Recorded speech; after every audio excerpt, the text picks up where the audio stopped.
Welcome to this explainer. If you've glanced at the news lately, you might think a massive, unprecedented wave of faith is sweeping across the United States. The headlines have been proudly declaring a massive youth-led religious revival. But as we so often find when we actually dig into the sociological data, there is a massive disconnect between these sensational headlines and the stark underlying reality. So today we are going to look at exactly why this supposed religious revival is completely misunderstood. Okay, let's dive into this data-driven roadmap. We're going to cover 4 things today.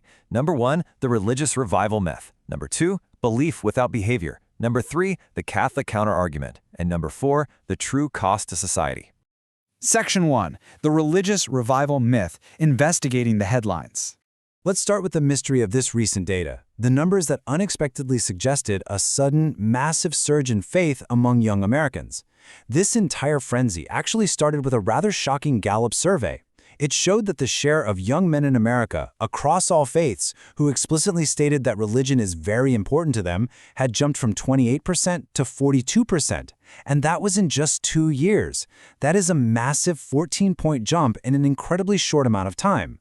Well, it was that single Gallup statistic that spawned an absolute frenzy of media coverage. Commentators everywhere began asking if America was now in the midst of some sort of religious revival being led by young people. And honestly, if you're just looking at that one data point in isolation, it's pretty easy to see why the media ran with it. But to figure out what's really happening, we have to step back and look at the broader picture. To get a reality check on these headlines, we can turn to data analyst and religion professor Ryan Burge. He points us to what he considers literally the largest sociological change in recent American history, and that is the explosive growth of the non-religious. Just look at this. Between 1991 and 2020, the non-religious population surged from just 5% up to 30%. And when you break it down by generation, wow, the contrast is even starker. While only 18% of boomers are non-religious, a staggering 45% of Gen Z identifies as non-religious. So this undeniable, decades-long trend firmly contradicts the idea of some sudden youth revival. Burge also points out the sheer undeniable math behind this myth. Let's do a quick thought experiment. Let's say national weekly church attendance simply moved up from 25% to 28%. To achieve just that tiny 3% overall increase, 12 million Americans would have to suddenly return to the pews every single week. And this brilliantly illustrates why local houses of worship absolutely aren't experiencing any of this supposed growth. Because if 12 million people suddenly return to America's 300,000 houses of worship, well, every single church, mosque, or synagogue would have to add 30 to 35 new people. But as Burge notes, that simply isn't happening in the real world. The reality on the ground is that the average church is completely stalling at just 70 people. And it's been stuck at that exact number for the last 5 to 15 years. Section 2. Belief without behavior. The vibe shift.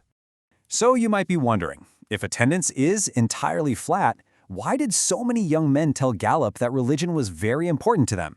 To get that answer, we have to analyze the psychology behind the polling.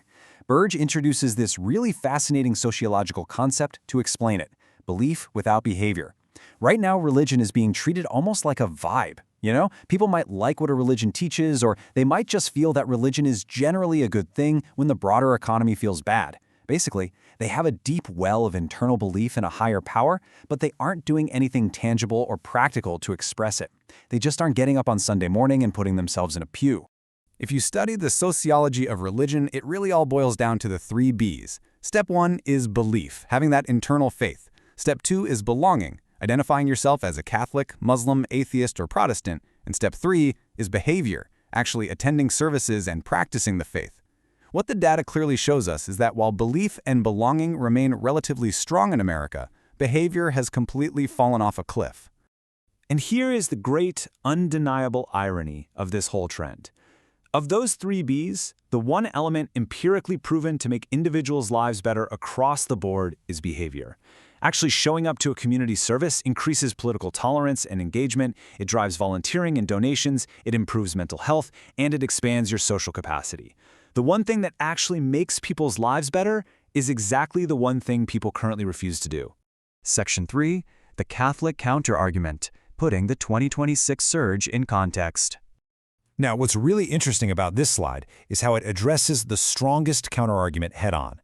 And in this case, it's the widely reported Easter 2026 surge in adult Catholic converts.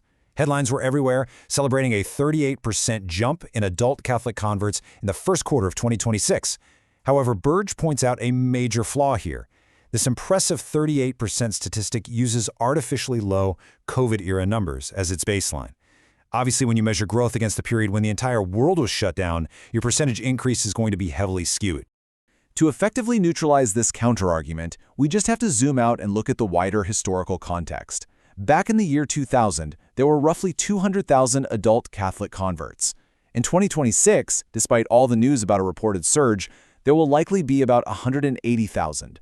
So when you actually look at the big picture, adult conversions are actually down by 20,000 compared to 25 years ago. And if we really want to talk about the long-term structural health of religious institutions, we absolutely have to look at retention. Let's contrast those adult convert numbers with infant baptisms. In the 1960s, the Catholic Church was baptizing about 1.3 million infants every single year. Today, that number has plummeted to 500,000. Keep in mind the national population has doubled since the 60s, yet the primary pipeline of faith retention has more than halved. So the crucial takeaway here is this brilliant quote from Burge. It is almost impossible to convert your way out of a retention problem. A minor statistical bump in adult converts is ultimately just a drop in the bucket compared to the massive loss of the foundational method of religious growth, which is having children and keeping them in the faith. Let's move to and see how this builds historically, especially when we look at how people respond to massive anxieties. We often assume that during times of global stress, people will naturally turn back to faith. And honestly, they do, but only temporarily. Just look at the aftermath of 9/11. We saw an immediate, really sharp attendance spike, but within 6 to 12 months, attendance completely returned to the pre-9/11 baseline. Existential crises definitely act as a temporary balm for our anxieties, but the hard data proves they simply do not create long-term structural revivals. Section 4.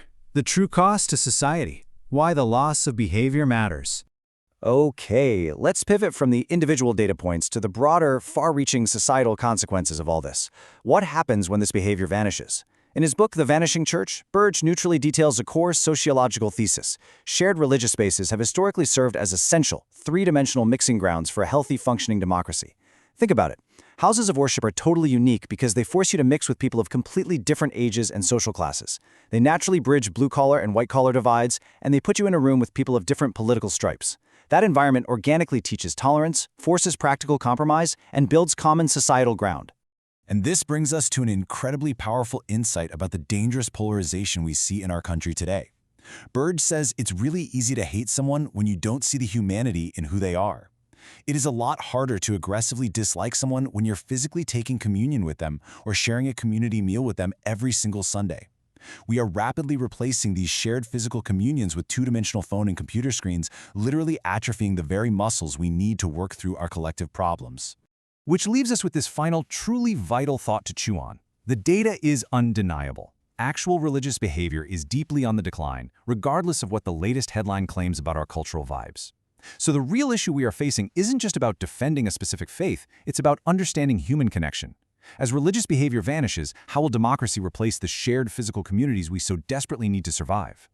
Thanks so much for joining me on this explainer. I really hope this helps you see the true numbers behind the narrative. Until next time, keep questioning and keep learning.